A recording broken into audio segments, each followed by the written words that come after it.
Hey Vegas, welcome to Vegas Realty Check. I'm your host Tiana Carroll, and today I have a good friend with me, Miss Mia Wolfe. Hi. So we are here and we are talking everything Vegas real estate. Matter of fact, if you're tuning in right now, then you've gotten lucky enough to meet us for our monthly market update. We're going to talk everything about the September numbers and real estate that happened here in Las Vegas. So if you haven't yet, make sure you like, share, and subscribe to join our tribe so that way you don't miss out on any of the information, because if you are looking to buy, sell, or invest in Vegas, these numbers are going to be a forecaster of what you can expect during your deal. So make sure you join the tribe, and we appreciate that. Before we get started, Mia, you have been on the show a couple times. I so appreciate you coming out and being with us yet again. Anything new and interesting going on in your life? I don't know, so much. And this is the first time I've ever been on with just you. Yes, yeah. Well, usually, like, I know that there's been a couple times where I've had other obligations, and then you've come in and I've done it with just Trish before, and this is the first time with just you. Yay! Well, glad you're here. Thank you. No, just ready for this for fall to hit. I know it's officially fall, but I'm ready for boot weather, and it is not boot weather. Waiting. It is 100 degrees out there still. We got this. I do have boots on there today. I'm so excited. You do have little ankle boots. Cute. Yes, I'm waiting in the boot season. Right, slowly. Right, yes. As it gets colder, the boots come up over the ankle, then the calf. By the midwinter, they should be thigh high. That's right. Perfect. Well, I think you look fantastic in thigh highs and ankle boots. So Thank you. But yeah, no, we've been having this weird heat wave going on. It is hot. It's been hot. It's hot. Every day over 100. Yeah, so many HOAs have done like that usually close for fall on their pools and stuff. Mm-hmm. They've extended it through this heat wave, which is really nice. So hot. Yeah, which is nice. So there's still kids coming home from school and playing in the pool, which I grew up in Vegas. So that always felt like, something for me. It feels like it's a must-have anymore, is the pool in Vegas. Yeah, that was my favorite. Even when school started, that we'd come home from school and get to go swimming still. So that was always nice. Well, and too, it's usually so hot that you have to swim at night. So it's night swimming, really, because it is really too hot to swim in the day. So we just swim at nighttime, right? Right, but because it gets kind of soupy. Yeah. Like the water in extreme temperatures, especially if you have a heated pool, it feels soupy. It doesn't feel cool and refreshing. Yeah. Yeah. And so I do want to say that we said goodbye to the Tropicana Hotel and Casino. It was imploded this week. I know. Everybody's sad, I think. I feel like everybody's sad, excited about what's to come, but kind of nostalgic. Yeah, well, this isn't the first time I've seen an implosion because I've been here since '88. I was brand new born. That's when I was born, '88. Yeah, that's it. Anyway, so I've been here a minute, and I've seen lots of hotels be imploded, but the Tropicana was sort of near and dear to my heart because when I was a kid, we used to go swimming there a lot when my dad would be in the sports book or whatever. That's funny. That is funny. You couldn't get away with that nowadays. And then the first show I did on my own was at the Tropicana. Oh, really? Yeah. That's cool. Yep. So that was, and the first show I auditioned for was Folies Bergère at the Tropicana. I didn't actually go into that show. I did a bird and magic show up in one of the towers. I got to see video or pictures of this. Yeah. I might have a picture. I'll show you after. Well, and too, I was surprised so many people went to see it in person. I think it was like 2 a.m. Well, because that's a thing that you do when you're. And there was people. There were kids out there, and I go, the next hotel that we implode, I'm going to be there on the front row. Well, you're in luck because that's what we do here in this town. We implode, and I mean it's a big deal. There's fireworks and drones and a staging area. It was a big deal. Yeah, and it's pretty cool. Like I've been taking pictures and video of the entire process where they're dismantling the hotel, so it's basically the frame, and then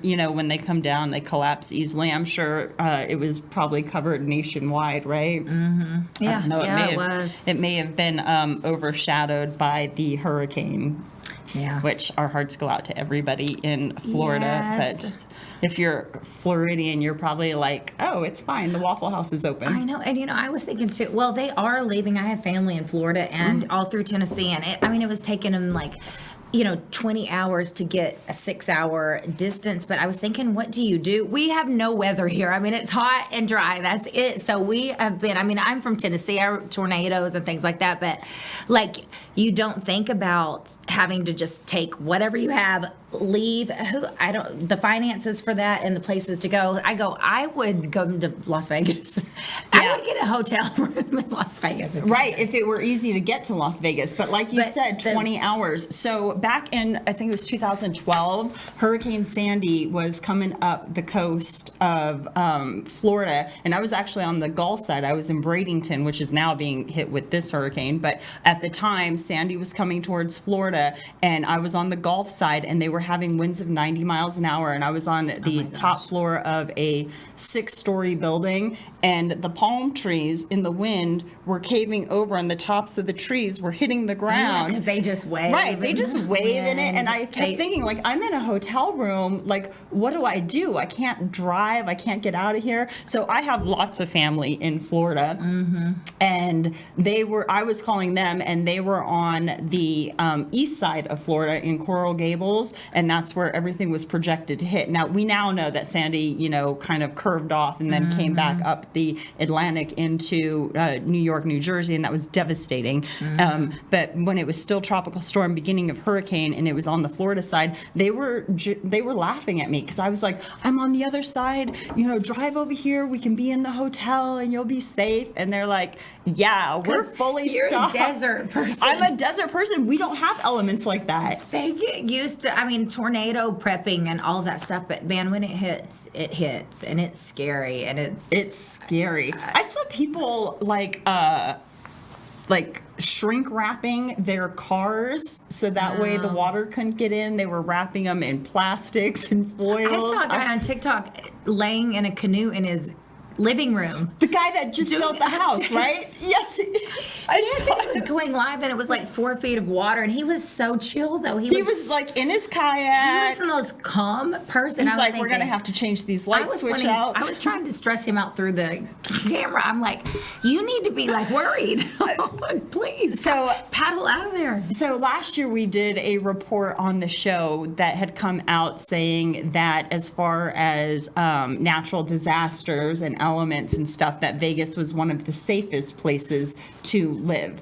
And, I'm like laughing because everybody's like, oh, how did you survive those 10 days over 110 degrees and whatever during summer? And I'm like, the whole world went on. Like, I was going to the gym and eating dinner, and there's no property damage. There's the loss of some trees. I said it a couple times this year that driving through the valley and seeing these trees all burnt up is heartbreaking. But have you noticed this? And if anybody else out there has noticed this, write it, type it, go to realtycheck.vegas and send it in and let me know that I'm not the only one.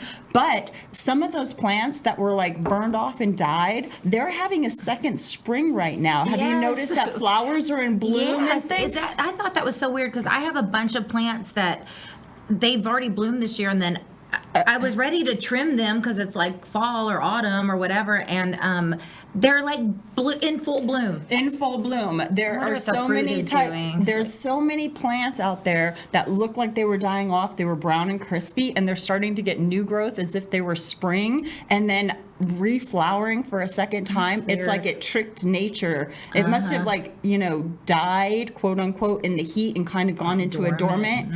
And then now it's like, what's up, baby? I'm back. And then it's blooming. That would be me if I was a tree. That would be me too. And that's how I felt like after the heat wave and it was like 103. I'm like, oh, this is spring weather. Well, we had 1 week of perfection, and then it was like, but even 100 here is not bad. It's different when it's dry, right? You go to like 80 in 85% humidity, and it's wet and it's sticky and it's hot and it's hard to breathe. We don't have any of that here. It's great for makeup and hair and all of that. The weather like we don't have frizzy We don't hair. have humidity, so my hair is curly. When I go to the south, immediately I get off the plane and my hair just frizzes up. Yeah, it gets curly and more. Yeah, wavy. My hair is half straight Not in a and good half way. curly. Yeah, no. My hair is trash. My hair is trash. It's like But my straight skin, on top. and- it's so good for your skin though, because I'm like, I look younger immediately because my skin just plumps up because of the Yeah. moisture. Yeah. Because we are like so dry. Yeah, but the thing is, as far as living, this is a good place to live. I don't care what It anybody really says. is. It's one of the best places ever. I love it. I love it too. I mean, it's a little different now after the pandemic. Everything's not 24/7 the way it used to be. I used to love that I could just run into a Walmart or a grocery store or whatever, like at 3 in the morning, and it was the fine. grocery stores do close a little Yeah, early. I even went to like Walgreens that Still, closed at like everything 11. I is- was like, that's weird. My daughter went to school in Alabama, and she's really spoiled from growing up here because, I mean, there's so much shops and everything. They, we still pretty much stay open until, Yeah. I mean, pretty much Well, everywhere. better than the rest of the country, not as good as we used to be. Yeah. But I do love it here in Vegas. So if you're looking to relocate to And Vegas, yes, if you want to love it here too, Well, you can and you know definitely something else get- I noticed since COVID, which is great because I use it so much, is like Postmates, Uber Eats, any delivery. It is so fast. It's faster. I can Postmate something, no joke, faster than if I was in the car to go, if you're running through, drive through or something and come home. Yeah. It's nuts. It's gotten so fast. Yeah, and it's so convenient. It is. It's so convenient. I can't even tell you how many times I've had like a hankering or a craving, and I was like, I should go. And I'm like, oh, I don't even have to do that now. I could just have it brought right to my house. Gosh, Thank you. My kids are the worst. I have to put like limits on it because they'll just. One day I saw it was like from 7-Eleven, and it was like a Mountain Dew and a cookie or something. I go, how did you do this? I think one of my kids was like 6. And he ordered it. I go, one time an icy truck. They ordered an icy truck to the house. A huge ice cream truck. But yeah, you That's can funny. order I get didn't- anything. In Listen, Vegas. that's valuable information. I didn't know I can order a food truck right to my house because there are some taco trucks out there I'd like to have come on You probably over. can. I'll be like, come to my house now. Okay, so we're totally getting off subject. This is what happens when we're together. Yes. We It's awesome. We started talking about Vegas and Tropicana, that ended up into the weather, and we still haven't And got to numbers. It is the perfect segment into numbers. Yeah. Look at this seamless transition. Let's talk numbers now. Well, I tell you, I feel like this week has been busy, the busiest week I've had already, and it's, what is today, Wednesday, Thursday? Yeah. In a few weeks. So. Yeah. So that's one of the things, like we've been covering the numbers. We do it at the top of every show, right? Like this is what our stock is, this is what our solds are and what have you. And we've seen, let's say the last 4 or 5 weeks, we've seen inventory go up. We've seen price reductions go. We've seen inventory go up and price reductions go up, Yeah. and the sales have dropped, and the days on market have gotten longer. Yeah. So all of that was feel going all into that. like a ickety ick spot feeling, but then they dropped the interest rates, and some lenders even dropped interest rates proactively, knowing that the Fed was going to cut their rates. So they were sort of positioning themselves Yeah. to be ready for that. And then all of a sudden, it was like, hey, do you sell houses? I'm looking to buy houses. I'm like, yeah, I'm not off anymore. Just like the plants came alive again, so did the buyers. So did the market. The market overcame death once again. Yeah, which it'll be really interesting to go through September's numbers and then next month at this time Yeah. to go through October's numbers, Right. because it's going to be a little bit different. As we slowly started to see things start to dip, I think we're going to start to see those come back. But let's just get into some numbers Sounds so that good. way we can talk about what's going on. And that way, this is a real estate show and just not Tiana Don't and Mia invite me catching up. for the numbers show anymore. I can't come on the monthly numbers show. No, I'm She's just like, kidding. She's like, this is not my I'm gig. kidding. I'm kidding. No, I know you're kidding. Okay, so if we look, first we're going to start off with our single family units, because that's how we always start. And our single family units, do you want to tell us how many went ahead and sold last month? Let's see. What can 1,791. 1,791. That's actually down. That's down almost 2% from last month. So that is that sort of raise in inventory and price decreases that had happened. But the new listings, which is That's a lot. Crazy, has gone completely up. 2,830 new listings. That is up almost 16%. That is a lot of new stock coming on the market, which gives us available units of 5,458, which is up 35%. Yeah. So that's great. definitely That going is up. great for buyers for sure. Yeah, that's great for buyers. And sort of the same thing, but I guess more magnified, is happening on the condo sales. Because what do we have on the condo sales for units sold? So 486. 486 units sold. We have, that's down 12%. That's a lot. Yeah. That is a lot. And new listings, 833 new listings, up 16%. And our units of available stock of 1,731, that is up 67%. That's crazy. That is a lot of stock going on in the valley, you guys. And so with all of this new stock and the interest rates, what have you been seeing? All of this. You're like, I mean, this honestly, is the stuff. Yeah, all of this. Even I do have longer days on market, but like I said, something happened this week. I have a couple listings, and one of them that I just haven't really had any action on. Priced great. I've sold before in that area. So.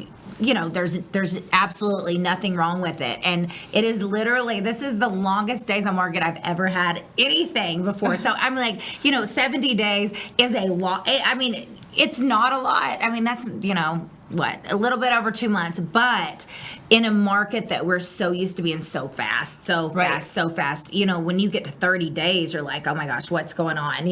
So it is, I can feel it. The sellers can feel it, but thankfully you can tell they're like, I can't wait any longer. You know what? When you need to sell, you got to sell. When you're ready to buy, you just got to buy. Even independent of what the market's doing, like, you have to. Yeah. I always refer to those as real estate. Yeah. If you've got like a baby coming, a marriage, if you have a job transfer. You can make the market work for you. Yeah. It doesn't matter what it is, you can make the market work for you. Well, I always tell people too that real estate is such a long-term hold. Yeah. You have to live somewhere, and it's such a long-term hold that if you're going to be an owner-occupant, then buying at any time makes sense, so that way you are paying yourself. For sure.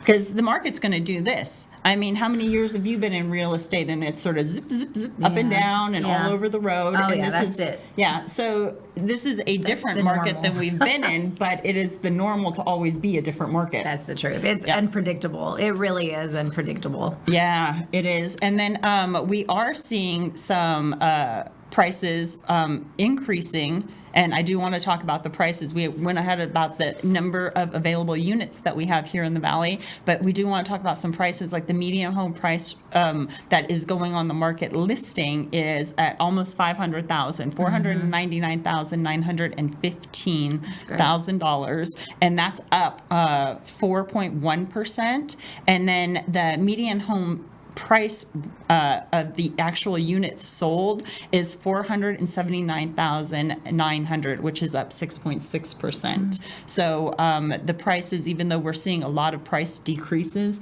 the things that are selling are still up. And as far as median home price ranges in the condos, those are median home price listing that it goes on the market at is $310,000, up about 8.3%. And then they're selling for just under $300,000. $299,500, and that is up almost 11%.